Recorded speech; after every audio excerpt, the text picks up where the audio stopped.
ceux qui ont participé à l'initiation, la compréhension, la maîtrise du zazen en soi, de cette partie qu'on a en nous-mêmes. Les maîtres disent qu'on a la nature de Bouddha. Ils disent tout le monde a la nature de Bouddha. Moi, quand j'étais plus jeune, je disais c'est quoi la nature de Bouddha? J'imaginais quelque chose de mystérieux, de magique, je sais pas quoi. Qu'est-ce que c'est la nature de Bouddha? La vérité, c'est que chacun peut en fait expérimenter avec son corps, son esprit et sa respiration. Il peut expérimenter le fait d'être Bouddha, c'est-à-dire relié à tout l'univers, au-delà de la vie et de la mort. Donc l'expérience du zazen, c'est très spécifique. Et vous voyez, dans cette posture, c'est comme un peu le film, je sais pas si vous avez vu le film Transformers. C'est un film où c'est des voitures qui se transforment en monstres mécaniques, enfin c'est des machines qui se transforment.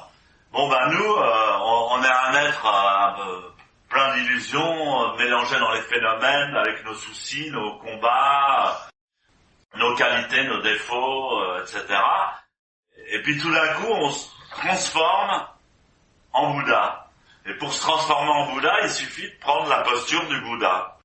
Et donc on se transforme. Et donc les mains qui sont faites pour écrire, pour dessiner, pour toucher, pour attraper des choses, tout d'un coup elles sont utilisées pour une autre fonction. Les mains elles sont là, elles ont une autre fonction. Comme pour conduire le vaisseau avec les pouces, on conduit le vaisseau. Tout a une autre fonction, la colonne vertébrale qui va prendre une fonction d'antenne, comme une antenne 4G, etc., avec connexion des chakras, des points d'énergie, etc. Les jambes vont être pliées. Alors la position des jambes en lotus, c'est très spécial parce que on dit tout le temps pousser la terre avec les genoux. Il faudrait en fait pousser la terre avec les genoux, pousser le ciel avec la tête, se redresser comme ça. Alors au début, quand on est débutant, ça prend de l'énergie. On est là. Enfin, je me souviens la première fois, surtout que mon maître, il donnait le kyosaku très fort et tout ça, alors il passait derrière, et alors nous, on était là, il y avait la sueur qui coulait, on n'osait pas bouger, on utilisait toute notre force. Donc dans cet exercice, et en fait dans le lotus, comme vous avez les jambes pliées comme ça, plus vous lâchez, plus vous relâchez les jambes, plus les pieds vont pousser sur les genoux et les jambes vont pousser toutes seules, sans effort.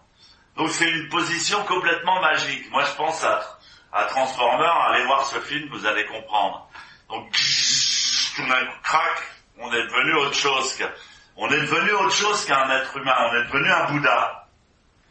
Et donc la nature de Bouddha, on a tous la possibilité avec notre corps et notre esprit de devenir un Bouddha.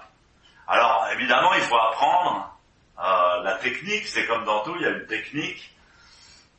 Alors au début on vous apprend les points de la posture, on essaie de se rappeler, on essaie d'apprivoiser son corps pour qu'il accepte cette dimension où on peut pas bouger, vous vous rendez compte, on est toujours en train de bouger. Par exemple, là vous touchez vos cheveux, vous vous en rendez même pas compte. On est toujours en train de faire des trucs, de bouger ses doigts, ou de regarder quelque chose, de vouloir quelque chose, ou de fuir quelque chose. Et là, tout d'un coup, vous êtes complètement immobile. Et qu'est-ce que je vais faire? Il y a des gens qui supportent pas, hein. Ils ont pas mal aux jambes, mais ils supportent pas de rester tout d'un coup sans rien faire, à rentrer dans cette nouvelle dimension. Et puis ensuite, vous avez la dimension du souffle et de la respiration, qui a un échange direct avec l'énergie cosmique et la conscience cosmique.